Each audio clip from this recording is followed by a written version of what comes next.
ఇందాక నుంచి నేను చెప్పలేదని నువ్వు ఫీల్ అవుతున్నావు కదా, అరే ప్రొడ్యూసర్ మీరు చెప్పట్లేదురా బాబు ఏంటని అక్కడి నుంచి సీరియస్గా చూస్తున్నాడు. ఎందుకంటే ప్రొడ్యూసర్ గురించి మనం మాట్లాడేటప్పుడు అతని యొక్క ఇతనితో పాటు ట్రావెల్ చేసేటువంటి ఒక అందమైనటువంటి వ్యక్తి ప్రొడ్యూసర్ సురేష్ పాండే పాలి పాఖిల్ ఏదో సురేష్ అంటారు సరిపోతుంది. ఇప్పుడు హై స్కూల్లో మీరు స్పెల్లింగ్ తెలుసుకుంటున్నట్టు ఎక్కడ పడతాం మనం. So Suresh, I love you, I wish you all the best and God bless you. ఇదే కాకుండా ఇలాంటి అద్భుతమైన సినిమాలు ఇంకా మీరు ఎన్నో తీయాలి. ఈ సినిమా 100 రోజుల ఫంక్షన్కి మళ్ళీ మనం కలుసుకోవాలి, విజయోత్సవ సభలకి మనం కలుసుకోవాలి. ఇలాంటి సినిమాలు ఎన్నో ఎన్నో ఎన్నో రావాలని నేను మనస్ఫూర్తిగా కోరుకుంటున్నాను. ముఖ్యంగా ఇందాక దుర్యోధనుడు ఆ డైలాగ్ ఒకటి నేను నేర్చుకున్నది దాన్ని వినిపిస్తే, గురువుగారు దీన్ని మనం సరైనటువంటి పద్ధతులు ఈ సినిమాలో ఈ గెటప్ లేకుండా నేను ఈ డైలాగ్ చెప్పాను. గెటప్తో చెప్తే చాలా బాగుంటుంది అని చెప్పి గెటప్ రాత్రి అఫ్ కోర్స్ నిన్న నైట్ మేము షూట్ చేసాం.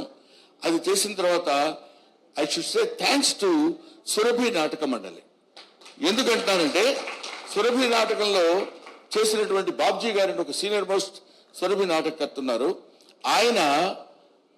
ఆయన చేసినటువంటి వాళ్ళ మనవడి చేత ఎన్ని సంవత్సరాలుగా సురభి నాటక మండలంలో వేసుకున్నటువంటి దుర్యోధన పాత్రధారి ధరించినటువంటి ఆ ఆభరణాలు, ఆహార్యం నేను కూడా ధరించే అవకాశం నాకు కలిగినందుకు ఒక చిన్న నటుడిగా నేను 100కి 100 పాళ్ళు నా సంతోషాన్ని వ్యక్తం చేస్తున్నాను, గర్వపడుతున్నాను, ఆనందిస్తున్నాను.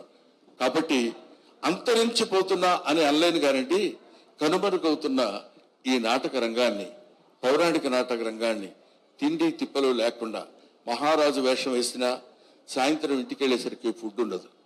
అటువంటి నాటక రంగాన్ని మనం బతికించాలనేటువంటి అభిప్రాయంతోనే నేను ఈ సినిమాలో యాక్ట్ చేయడం జరిగింది. ముఖ్యంగా అందులో ప్రకాష్ రాజ్ అంటే is dedicated his life for the sake of stage, such a greatest personality. ఆయన ఇప్పటికీ ఒక నాటకానికి సంబంధించినటువంటి థియేటర్స్ కట్టించి నాటక రంగం బతకాలి అనుకుంటే ఎక్కడెక్కడో నాటకాలు వేసి ఎక్కడెక్కడో 10 రూపాయలు ఇస్తే ఆ ఉత్సవాల సమయంలో, ఆ పండుగల సమయంలో వాళ్ళు ప్రదర్శించినటువంటి 4 డబ్బులు తీసుకుని ఆ డబ్బులు సంవత్సరం అంతా వాడుకుంటూ నాటక రంగాన్ని కృషి చేసేటువంటి మహనీయులు ఎంతో మంది ఈ నాటక రంగంలో ఉన్నారు. వాళ్ళని గుర్తుపెట్టుకుని వాళ్ళ మీద ఒక సినిమా తీసి వాళ్ళ ఔన్నత్యాన్ని చెప్పాలనుకునేటువంటి వయసులో చిన్నవాడైన అర్జున్ సాయిని అభినందించకుండా ఉండలేకపోతున్నాను. అంతటి ఈ రోజుల్లో అసలు ఆ థాట్ ఎంటర్టైన్ చేయడమే మామూలు విషయం కాదు. అంతటి గొప్ప దర్శకుడు అవ్వాలని ఇప్పటికే మీ అందరికీ తెలియని గొప్ప దర్శకుడు నాకు తెలుసు కాబట్టి నేను చెప్తున్నాను, ఇంకా మంచి సినిమాలు తీసి, ఇంకా థాట్ ప్రొవోకింగ్ సినిమాలు, ఊరికినే ఏదో సినిమా తీసి బాగా చెప్పామని చెప్పచ్చు. లవ్ స్టోరీస్ ఎంతో మంది చెప్తారు, ఎన్నో రకాలుగా చెప్తారు.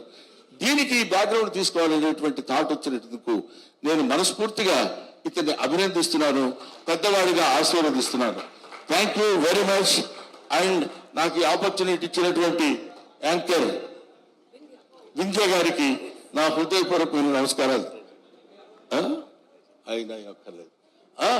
Thank you very much. I wish you all the best. Okay.